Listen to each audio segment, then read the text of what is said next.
കോഴിക്കോട് വടകരയിൽ 45 ലിറ്റർ ഗോവൻ മദ്യവുമായി കോയമ്പത്തൂർ സ്വദേശി പോലീസ് പിടിയിൽ.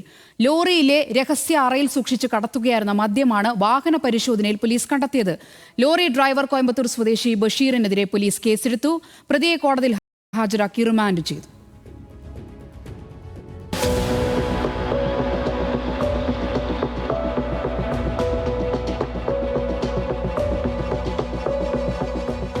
രഹസ്യവിവരത്തെ തുടർന്ന് വടകര പോലീസ് നടത്തിയ വാഹന പരിശോധനയിലാണ് 45 ലിറ്റർ വിദേശ മദ്യവുമായി കോയമ്പത്തൂർ സ്വദേശി പോലീസ് പിടിയിലായത്.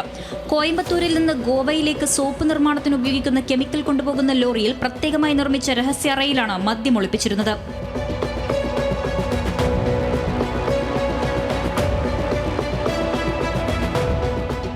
കരിമ്പനപ്പാലത്തിന് സമീപമാണ് വാഹനം തടഞ്ഞുവെച്ച് പോലീസ് പരിശോധന നടത്തിയത്. ലോറി ഡ്രൈവർ കോയമ്പത്തൂർ സ്വദേശി ബഷീറിനെതിരെ പോലീസ് കേസെടുത്തിട്ടുണ്ട്. ലോറിയും പോലീസ് കസ്റ്റഡിയിലെടുത്തു. പ്രതിയെ കോടതിയിൽ ഹാജരാക്കി റിമാൻഡ് ചെയ്തു.